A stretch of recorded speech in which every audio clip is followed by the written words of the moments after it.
Hola, soy Jimena Sanz de Santa María, mujer, mamá, psicóloga y psicoterapeuta breve estratégica. En este espacio de No Soy la Mujer Maravilla, busco compartir con quienes lo oigan las experiencias que vivimos todos los seres humanos y a las cuales tengo acceso gracias a mi trabajo justamente como terapeuta. Porque para mí, si bien todos venimos estructuralmente a lo mismo, que es a resolver nuestro karma para poder trascender la vida humana, la experiencia que cada uno vive en su propio cuerpo, en sus relaciones, en su relación con el mundo, consigo mismo y con los demás, es diferente. Gracias por conectarse a este espacio de No Soy la Mujer Maravilla.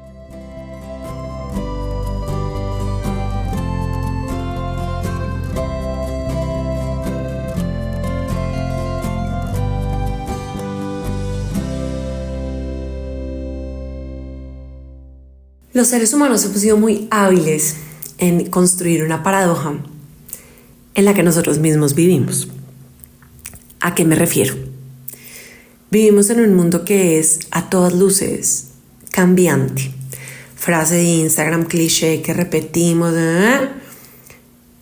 La única constante en la vida es el cambio, decía Mahatma Gandhi.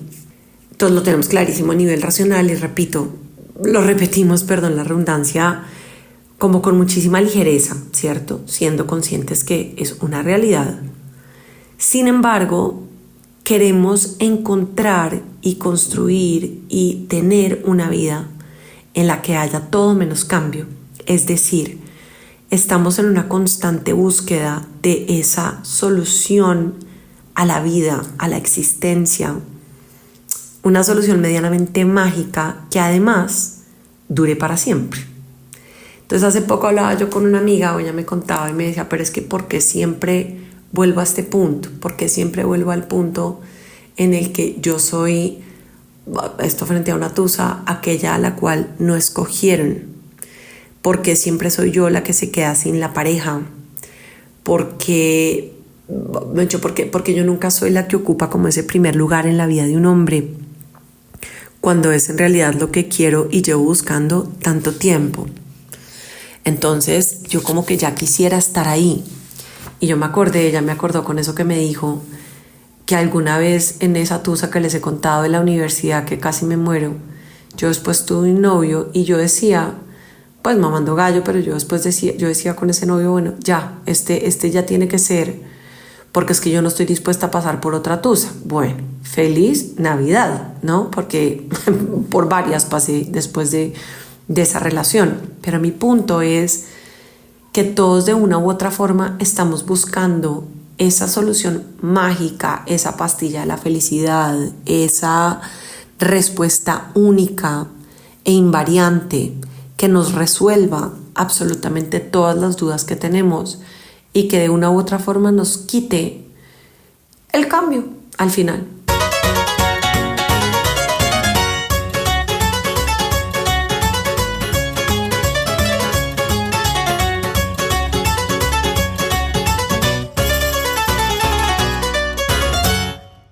Entonces, si yo ya llegué a un trabajo, ya me quiero quedar aquí para siempre, o si ya me gané el baloto, pues ya quiero quedar con esta plata para siempre, o si ya bajé X kilos, ya me quiero quedar en este peso para siempre, o si ya tengo esta relación de pareja, pues quiero que sea para siempre, o si ya tengo un hijo de X o Y características, quiero que sea para siempre. Y en semanas anteriores hablaba con una mamá que tiene un chiquito, no recién nacido, pero sí bastante chiquito, y me decía que parte de lo que la descontrola mucho y le ha costado mucho trabajo gestionar de su maternidad es que tan pronto tiene algo que siente resuelto, ese algo resuelto cambia. Y el ejemplo que ella me ponía eran las siestas de su bebé. Entonces me decía, mira, por fin logré organizarle el sueño a mi hijo, ya no me voy a acordar los horarios, pero por decirles algo, dormía de 9 de la mañana a 11 de la mañana y después de 2:30 a 4. Pero entonces, claro, pues como yo me acuerdo en eso mucho del primer pediatra que tuvo mi hija, que me decía, es que tu hija no es un robot. No sé si te acuerdas que ella no es Alexa. Y yo le decía eso hasta paciente, ¿cierto? Yo le decía, claro, es que uno ya quiere que el niñito o la niñita duerma todos los días, ojalá durante los próximos 15 años. de 9:30 de la mañana a 11 y después de 2 a 4:30. Ya eso nos resolvería que entonces en esos horarios yo puedo hacer A, puedo hacer B, defino C, voy al gimnasio, hago yoga, trabajo, escribo un libro, saco a pasear al perro, cualquiera de las anteriores. Pero en cualquier caso ya tengo esa estabilidad, ya. Y se nos olvida, repito, como me decía Pablo Kraus, que no es un robot. Entonces aplica para absolutamente todo.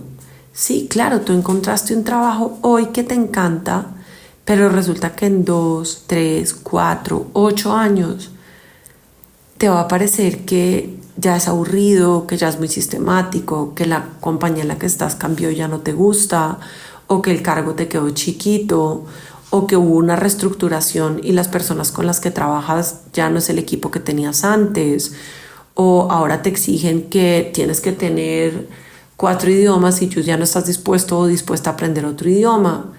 Y viene eso que es la natural resistencia al cambio, que repito, es una enorme paradoja porque todo el tiempo el mundo nos está mostrando que es imposible que no haya un cambio.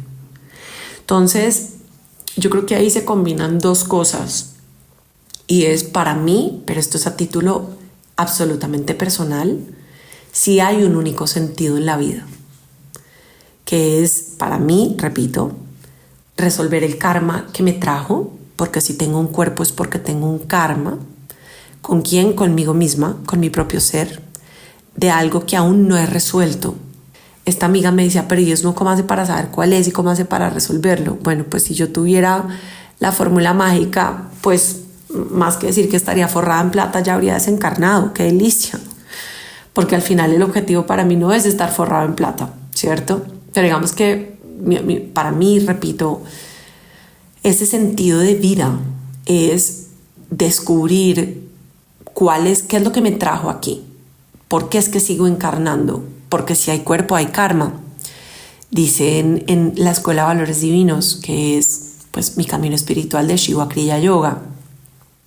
Entonces, el sentido de la vida es venir y como cuando uno está en el colegio, ir aprendiendo cosas. Lo que pasa es que no son cosas externas, no es un conocimiento externo que voy a acumular, sino es un conocimiento interno, un autoconocimiento profundo, del que paradójicamente el mundo nos aleja constantemente, ¿no? Pero bueno, eso tal vez es otra historia. Mi punto es, sí, para mí el sentido es ese, justamente venir y descubrir, vale, es que yo también puedo alcanzar el estado de iluminación para en últimas dejar el cuerpo y volver al uno, a fusionarme con ese uno. Ahora, yo tengo un cuerpo que me hace sentir, me hace doler, me hace emocionarme, me hace llorar, es decir, la experiencia humana viene con una cantidad de elementos, digámoslo así, una paleta de colores supremamente amplia. Y digamos que ahí están como muchas herramientas que podemos usar a favor o en contra, dependiendo de cómo las usemos justamente, para en alguna medida, digamos que hacer el proceso menos tortuoso, y por proceso me refiero a la encarnación misma, a la vida misma, pero sabiendo que no existe una única cosa dentro del cuerpo, llamémoslo así, es decir, dentro de la vida humana, que nos vaya a resolver la existencia. Por lo menos yo no lo veo así, repito, entendiendo que para mí sí, digamos, de nuevo, son como dos frentes que están unidos entre sí. Yo le decía a una paciente esta semana, le decía, mira, yo no soy artista, entonces cuando a mí me piden que pinte una flor, desde que me acuerdo, lo que yo pinto es, hago un palito al que le hago una hoja. En la parte superior del palito, cuando lo termino, le hago un círculo. Y del círculo desprendo 4, 6, 7, 9 pétalos, ¿vale? Entonces para mí, digamos que ese sentido de la vida, esa búsqueda, es ese círculo que es mi centro, que soy yo y mi proceso de autoconocimiento y autodescubrimiento para, repito, finalmente darme cuenta que yo estoy aquí para transitar en un cuerpo con un nombre y con una cantidad de relaciones alrededor que no son gratuitas. Es decir, yo no tengo a los papás que tengo porque ajá, ni tengo a la hija que tengo porque ajá, ni tuve al esposo que tuve porque ajá, ni tengo a los amigos o a las amigas que he tenido porque ajá, ni he perdido a los amigos y a las amigas porque ajá. Todo eso es parte de mi karma, ¿cierto? Que claro, si yo lo veo desde una visión netamente humana, entra mucho como en la sensación de injusticia, ¿sí? Como de, por un ejemplo genérico, pues, como ¿por qué esta amiga ya no es mi amiga? O ¿por qué, como me decía esta amiga mía, por qué este personaje ya no está conmigo y no me escogió a mí? Porque yo vuelvo a quedar en esta posición que nos hace estar un poco como en la posición de víctimas, de la vida es injusta y esto es, perdón el francés, esto es una mierda y pobrecita yo. Claro, si el sentido de la vida o lo que estamos buscando es únicamente esos pétalos, nos aferramos a que esos pétalos se queden prendidos al centro de la flor, y los pétalos, de lo que yo entiendo y dentro de lo poco que sé en la naturaleza, caen y siempre van a caer y van a cambiar y van a mutar y van a cambiar por otros, y eventualmente uno empieza a entenderlo, ¿cierto? Si uno lo piensa en términos, para coger otro ejemplo, de una amistad que uno valoraba mucho, que para uno era importantísimo, que era, así que como decía uno de chiquito, ¿no? BFF forever y todas las anteriores, y de repente se acabó y genera un dolor profundísimo porque es una pérdida que conlleva un luto, un duelo, un cuestionamiento, de nuevo una sensación de injusticia, de todo lo que conlleva que se acabe cualquier relación, incluyendo una amistad. Y de pronto años más tarde uno ve en esa persona una serie de cosas que realmente son muy distintas a uno, ni mejores ni peores. No es una cuestión de moral, digámoslo así, es como, claro, va uno entiendo por qué, digamos, qué fue lo que nos separó en su momento que fue tan doloroso, pero claro, ya no somos amigas porque A o porque B o porque C, o no somos amigos o lo que sea. Es bastante similar con las relaciones de pareja. Uno mira para atrás y es más fácil decir, obvio, esta persona y yo nada que ver por A, por B y por C. Pero mientras uno transita el dolor es inevitable sentir que es injusto, preguntárselo y muchas veces, repito, como victimizarse ahí. Entonces, desde ese dolor, desde lo que es la experiencia humana, lo que trae este cuerpo, es muy difícil no agarrarse a querer algo que sea constante y para siempre. ¿Quién quiere tener un problema de salud? Pues nadie. ¿Quién quiere enfrentarse a esta palabra tan miedosa, me incluyo, como es el cáncer? O quien quiere, pues, que se muera alguien cercano, ¿cierto? O quien quiere perder un trabajo, o quien quiere, ahora que lo pienso, una paciente que me decía que ella siempre tuvo un cuerpazo y en un momento dado en su vida ganó peso porque se fue a vivir fuera de Colombia y nunca pudo volver a su peso original. Y ella sufre infinitamente porque ella quiere encontrar el camino para volver a llegar a ese lugar estático en el que ella podía comer todo lo que se le diera la gana sin ganar un gramo de peso. Y pues no está ahí. Y no ha estado ahí. Entonces todos vivimos con esta ilusión o este autoengaño. Y ojo, no estoy diciendo el autoengaño como una palabra negativa, para nada. De hecho es una palabra muy estratégica que a mí me parece fascinante. Todos vivimos con este autoengaño de vamos a encontrar algo que nos resuelva la existencia. Nardone lo define, el autoengaño lo define. Esto es un libro que se llama, no sé, me aseguro que lo estoy traduciendo, Surcar el mar sin que el cielo lo sepa, de Giorgio Nardone y Elisa Balbi. Él dice, el autoengaño es un don natural que nos protege de las cosas que nos dañan. Es algo positivo, pero que si se abusa de él, resulta patógeno. Pensemos en el miedo, que negativo en apariencia es en realidad nuestra sensación más primitiva, la más sana que tenemos, aquel mecanismo fisiológico que detona gracias a ciertas percepciones las activaciones del organismo que nos hacen mejores. Sin el miedo no haríamos nada. Todos sabemos que la ansiedad, su correspondiente en términos puramente fisiológicos, sigue una curva por la que hasta un cierto punto nos vuelve mucho más eficaces.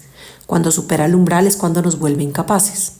El autoengaño, por lo tanto, no es algo que hay que denigrar como quisieran hacer los cognitivistas y todos aquellos que piensan en virtud de la ilusión del control racional. El autoengaño es un don que hemos de utilizar, dado que no lo podemos evitar. Entonces, el autoengaño es, para mí, uno de los autoengaños que yo creo que tenemos en común todos los seres humanos es queremos que haya algo que nos resuelva la existencia. Y ojo, ojalá sea algo fácil rápido y por lo mismo sostenible en el tiempo. Entonces, yo ya encontré esto que me resolvió todo. Entonces, cuando nos encontramos con que no hay tal, en términos de la experiencia humana, de esos pétalos, empezamos a aferrarnos a algo que naturalmente se va a caer. Yo creo que de pronto, no creo, pero digamos que puede ser un poquito más fácil para las personas que viven en países donde hay estaciones aceptar algunos cambios. Porque claro, después de un verano de 44 grados, que dura, 3-4 meses, empieza a haber casi que una añoranza a que llegue un poquito de frío. Pero también después de un invierno miserable o masacrante, lo sería por lo menos para mí, que no soy muy fan del frío, en el que la temperatura está por debajo de cero durante 6-7 meses, empieza a haber un deseo enorme de tener un poquitico de calor. Y en eso la naturaleza es fantástica, ¿no? Porque cuando empieza la primavera es esa hermosura de ver que los árboles tienen esa capacidad de volver a regenerarse y volver a verse vivos. Esto es una percepción o autoengaño personal, es que los árboles cuando no tienen hojas se ven como un chamizo, y creo que lo asumo así porque siendo de un país en el que no hay estaciones, pienso por ejemplo en la finca de mis papás, un par de árboles que se han muerto son como un chamizo, no tienen hojas, no tienen verde, no tienen color, son cafés, y pues ese árbol se murió. En los países donde cambian, donde hay estaciones, el árbol que es un chamizo, y aparece esta belleza que es la primavera, donde empieza a resurgir, o por lo menos aparentemente como a renacer. Entonces, claro, existe la idea de, pues el autoengaño en últimas, de qué delicia que llega la primavera, y con la primavera la sensación de salir a la calle ya no con 17 capas, sino con 11 y después con 2. Entonces, de nuevo, fíjense la paradoja, y es el planeta funciona de manera cambiante, y en lo que nos gusta es fantástico, ¿cierto? Entonces, si yo estoy en un trabajo que me parece un coñazo que nadie merece, cuando consigo otro trabajo digo gracias al cielo, o a quien se lo agradezca a cada persona, porque voy a tener un trabajo distinto en el que me van a pagar más y voy a tener tales beneficios, y ya no va a ser el jefe, o ya no va a ser el grupo de trabajo que tengo, o va a ser más cerca a mi casa, o va a ser más tal. Entonces hay ese cambio a ese nuevo trabajo que después de un tiempo, no sé cuánto tiempo, va a tener otras características que van a llevarme a sentir que ya no quiero ese trabajo. Y claro, viene la necesidad de cambio, ¿cierto? De que aparezcan otras florecitas, o que se caigan unas hojas, o que nieve, o cualquiera de las anteriores. Y ahí nos resistimos profundamente, porque otra vez me toca empezar a mandar hojas de vida, con el tedio que es esto, con el cansancio que es esto, con el desgaste que esto conlleva. Y entonces aparecen cosas como la inseguridad, el miedo, como muchas veces también problemas de autoestima, cuestionamientos, la sensación de injusticia, todas las anteriores, cuando en realidad así funcionamos. De nuevo, frase cliché de Instagram que repetimos sin entender realmente a lo que significa en la cotidianidad: esa única constante es el cambio. Tu bebé mañana no tuvo tanta hambre y no se va a comer la misma cantidad de comida que le pongas en el plato, o no va a dormir de 9 a 11:30. Yo creo que si Yeye, la niñera de Lucía, oye esto, se va a atacar de la risa, porque a mí eso sí que me costó, pero mejor dicho. Y como hemos hablado con una de mis primas, con Mariana, en la que es mamá, que fuimos mamás muy cercanas, que como les comenté en otro podcast, para mí fue un apoyo impresionante. Todavía nos pasa, ¿no? Que nuestras chiquitas tienen algún cambio y las dos entramos en este pensamiento apocalíptico terrible, decir no, ya, entonces esto significa que va a pasar tal y tal y tal, porque asumimos de nuevo una postura, y si ustedes se fijan lo hacemos en todo como ya esto fue definitivo. Entonces vuelve y juega, es muy paradójico, porque hay unas cosas que quiero que sean definitivas, pero hay otras que si pienso que van a ser definitivas me chiflo. Y en realidad, si vuelvo a mi florecita básica, que es la misma que pinto todavía, los pétalos todo el tiempo van a estar cayendo. A veces duran más, a veces duran menos. Pero claro, por eso es que digamos que uno de los autoengaños para mí disfuncionales es aferrarnos a que algo va a durar toda la vida. Entonces, no solamente en términos de quiero ya algo que me resuelva la existencia, sino también en términos de esta amistad es para toda la vida, o esta relación de pareja es para toda la vida, o mi hijo o mi hija va a ser así toda la vida, o va a dormir así o no va a dormir así, o va a comer así o no va a comer así, o pasa una enfermedad. Hablaba una de estas noches con una amiga que nos hemos vuelto muy cercanas y tenemos hijas en el mismo curso en el colegio. Me parece una mujer tan bonita, ya me parece un ser que encarna la bondad. Realmente me parece una mujer súper linda. Y su chiquita ha tenido una cantidad de enfermedades respiratorias, van a tener que sacarle las amígdalas, en fin.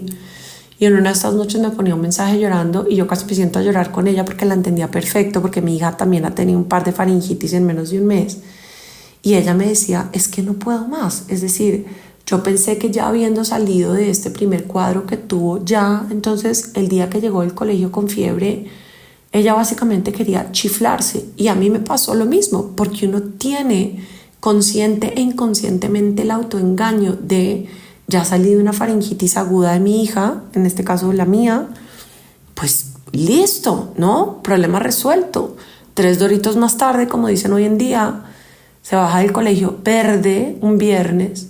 Me dice, mamá, estuve toda la tarde en la enfermería porque me duele mucho la cabeza, me duele mucho tragar y me siento muy mal. Y yo cerré los ojos y tragué y dije, se me viene un fin de semana, una pesadilla, porque ya vi que esto quiere decir que ella otra vez va a estar malita, y así ha sido. Entonces es un autoengaño que tenemos, repito, de manera consciente, pero también de manera muy inconsciente. Si el significado o el sentido de la vida se lo damos a esa impermanencia, pretender que todo sea igual, pues es inevitable que empecemos a percibir el mundo como injusto, que la frustración sea uno de nuestros principales acompañantes, así como la desilusión y la decepción y muchas veces la desesperanza. Y yo realmente veo en las personas que hablan o que intentan el suicidio o que llegan a autolesionarse, que ojo, para mí, eso claro hay que verlo en cada caso, esto lo voy a decir con pinzas. No, me he dicho, una persona que se autolesiona no es sinónimo de una persona que se quiere matar, ¿vale? Con pinzas, no estoy diciendo que sea una regla, que siempre sea así o nunca sea así, no. Pero en los casos de autolesión que he visto, que además son cada vez más frecuentes, claro, es que el dolor emocional es tan fuerte y tenemos tan pocas herramientas para saberlo manejar, que el dolor físico se vuelve un sedativo de ese dolor emocional. Entonces casi que es como el único camino que las personas encuentran para que les duela menos el corazón, en un sentido, digamos, más metafórico o emocional o sentimental. Entonces, si vuelvo a mi florecita, repito, en mi experiencia, ese circulito que se prende a ese tallo, en mi caso particular, gracias a mi camino espiritual, es algo que siempre está, siempre se sostiene y es para mí el sentido de la vida. De él se desprende la experiencia humana, que es un poco lo que me pone a prueba, digámoslo así, en mi caso personal, repito, me pone a prueba ese sentido de la vida, ¿cierto? Porque entonces en los momentos difíciles, aunque hoy en día, como tal vez les decía hace un ratico, pues a mi parte lo que me ayudó a transitar toda mi depresión postparto y todo lo que vino de ahí en adelante fue tener un camino espiritual y poder de alguna manera, aunque muchas veces era más racional que emocional, entender que eso que yo estaba viviendo no era algo injusto, no me lo mandaron a mí, no era un castigo, no es un Dios que está allá sentado con un dedito señalando y diciendo, ja, esto le toca a usted, sino que es justamente mi karma. Algo que yo creé en otra vida, de lo que por obvias razones es evidente, no me acuerdo. Entonces me es difícil entender que esto me esté pasando porque no me acuerdo qué fue lo que hice. Es mucho más fácil entender cuando digo, y lo voy a decir literal, en un parcial, el final de Constitución y Democracia en la universidad, a mí me importó, ahí sí que 3 doritos. Me acuerdo que me fui con unos amigos para la finca y llegué de la finca la noche anterior y llegué de la finca al final de Constitución y Democracia. Por supuesto, creo que saqué 3. No me esperaba nada menos, nada más. Es decir, claro, pues estudié 0, fue una materia que me pareció un mal rato que nadie merece. La detesté en su momento, pues estudié lo mínimo, sacar 5 cuando además yo no estaba estudiando Derecho, pues era cercano a imposible, a menos de que fuera superdotada, y evidentemente no soy. Entonces, claro, ahí es mucho más fácil entender y aceptar y, digamos, como go with the flow, ¿cierto? Como dejarse llevar por estudié poco, me fue regulimbis, vale. Pero cuando era un parcial de neuro o un parcial de biología para psicólogos o un parcial de anormal con Mónica Polo, una profesora que me parecía otro nivel, y uno se clavaba estudiando porque además a mí me fascinaba esa materia, y de repente sacaba uno un 3, uno dice, pero mantico, este audio con este video no me empata. Si ese es el sentido de la vida, eso es lo que le va a dar sentido a mi vida, claro, yo puedo entender que la gente diga la vida no tiene sentido, me voy. Porque la vida se me fue por entre un hueco con ese 3 o 2.5 o 2.8 o 1 que saqué en X parcial. Si yo parte de lo que entiendo y voy no solamente entendiendo a nivel racional, sino encarnando, digamos, viviendo, sintiendo, es esto me está pasando porque fui yo la que lo creó, lo que pasa es que no me acuerdo. Entonces, claro, en mi caso empieza una cosa de yo quiero disolver y resolver esto. Quiero entender qué es lo que pasa para que repita siempre este patrón con A o con B o con C en cualquier campo de la vida. Entonces, desde lo más superficial hasta lo menos, para mí, repito, la vida va adquiriendo otro color. Porque hay una constante para mí que es el sentido de la vida, que es desencarnar. Y lo único que me va a permitir desencarnar para no tener que volver es resolver mi propio karma. Y el camino que yo he encontrado para resolver mi karma es el Shiva Kriya Yoga, del linaje de la madre Shaktiananda, y la práctica de todo lo que eso implica, y el trabajo espiritual, emocional, mental, físico y todas las anteriores en eso. Eso me ayuda, me permite, me sostiene en cuando hay esos momentos en que digo, porque ojo, yo acá no estoy diciendo ni que no sufro, ni que las cosas no me importan, ni que no, y sobre esto yo creo que va a ser otro podcast, porque últimamente oigo mucho como, es que yo quiero que esto que está pasando a mí no me importe, y yo le digo a la gente, bueno, si definitivamente lo que pasa con, por ejemplo, voy a inventar, con tu mamá, quieres que te importe 5, y que te importe 5 lo que pasa con tu familia, y que te importe 5 lo que pasa con tus amigos, empezamos a entrar en una patología que se llama grave, además, entre otras, que se llama sociopatía. Es decir, a nosotros nos tiene que importar lo que pasa alrededor nuestro, porque somos seres sociales, porque la única manera como un ser humano cualquiera sobrevive es porque es parte de un grupo. El ser humano no sobrevive solo. Yo le decía eso a una paciente esta semana. Si todos nos muriéramos y quedaras tú habitando el planeta, pues mientras te acabas lo del mercado, ¿cierto? Y mientras se acaba la electricidad y mientras todo, pero tarde o temprano mueres. Nosotros nos necesitamos para vivir. Entonces esta idea de que te importe un culo lo que piensen los demás, ay, no, me enerva, pero repito, eso es otro podcast. Entonces, por eso les, digamos, decía yo, esto no significa que entonces a mí el sufrimiento se me acabó, o que ya hay cosas que no me dan rabia, o que no siento ansiedad, o que hay momentos en que no me desespero, o no, como que no me siento y lloro por el cansancio, o por, de nuevo, si cojo el ejemplo de la faringitis que hablábamos el otro día con esta amiga, por las 2 por la noche, y decíamos, nos perdimos una actividad del colegio, ella nos había invitado a mi hija y a mí a un concierto súper lindo hecho de mantras o de música para niños, o yo no pude ir, pues porque mi hija estaba malísima, etcétera. Entonces, claro, es desesperante, es agobiante, y yo tenía en mi cabeza un fin de semana con una cantidad de planes y pues todos se fueron al trasto. Yo no les voy a decir que yo me senté en flor de loto y fui capaz de decir maravilloso, bienvenido, porque esto es lo que tenía que pasar. No, todavía estoy lejos de ahí. Ahora, tampoco me descompongo y la vida se me vuelve un infierno porque las cosas no salieron como yo quería, es decir, no son estáticas, perfectas y como yo las planeé. Eso, repito, en lo micro y en lo macro. Entonces, yo pienso hoy en día con las amistades que son cambiantes y uno lo siente, ¿vale? Que a veces uno está súper cercano a alguien y de pronto uno se aleja o la otra se aleja o el otro se aleja. Y uno dice, miércoles, no se hace mucho a esta persona. Y a veces eso genera cierto dolor y cuestionamientos, y de pronto uno se acerca al otro o a la otra y le dice, oye, ven, te siento distante, pasa algo, etc. Y duele, ¿sí? Pero también entiendo que de nuevo, si la única constante es el cambio, pues ese cambio va a estar en todo. En la relación con mis papás también está así, ¿cierto? Que a veces estamos muy cercanos y a veces yo necesito un poco de espacio y ellos necesitan un poco de espacio.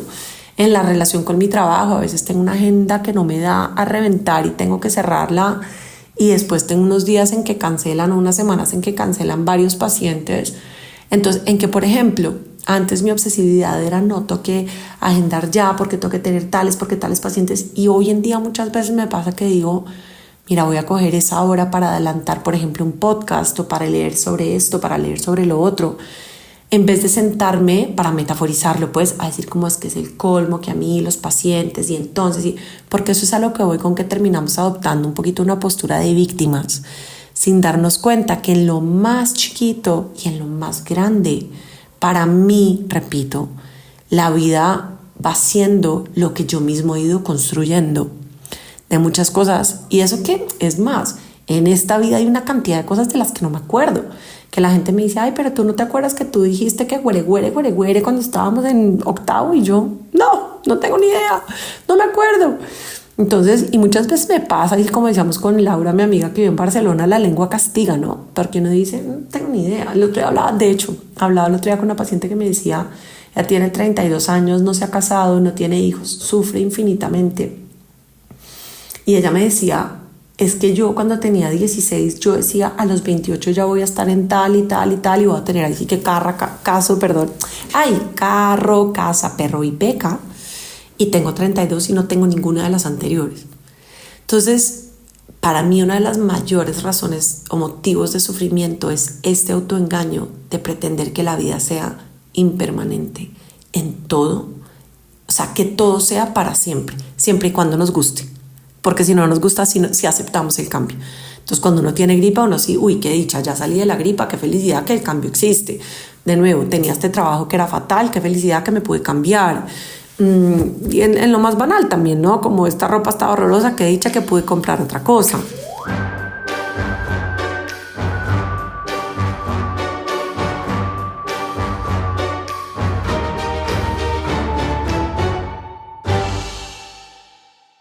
Entonces, en lo que nos gusta, bienvenido el cambio. En lo que no nos gusta, bienvenido el cambio. Pero en lo que nos gusta, queremos quedarnos ahí. Y eso es, para mí, una de las principales fuentes de sufrimiento, por ende, una de las principales fuentes de cuestionamientos de el sentido de la vida, ¿cuál es? Si yo tenía este matrimonio perfecto, con este esposo perfecto, con estos hijos perfectos, y mi esposo me puso los cachos y todo se acabó, y yo perdí el nivel de vida que tenía, y además, porque lo hablé hace poco, alguien me contó de un divorcio, una cosa absolutamente horrible, que le quitaron todo, y es una persona que tuvo que volver a empezar de ceros, y entonces se quedó sin casa y los hijos también se los quitaron, y una persona que nunca había trabajado y que pasó de lo voy a estereotipar y me lo voy a inventar, de vivir en Key Biscayne con todo pago, etcétera, etcétera, a pasar a vivir a el Bronx, ¿cierto? Y sentir que no tenía nada. Entonces, claro, si el sentido de la vida nos los dan esas cosas, y ojo, no quiere decir que uno no sufra, no quiere decir que a uno no le duela, que uno no pase por momentos difíciles, pero si yo estoy agarrada a esos pétalos y esos pétalos se van, la vida se va.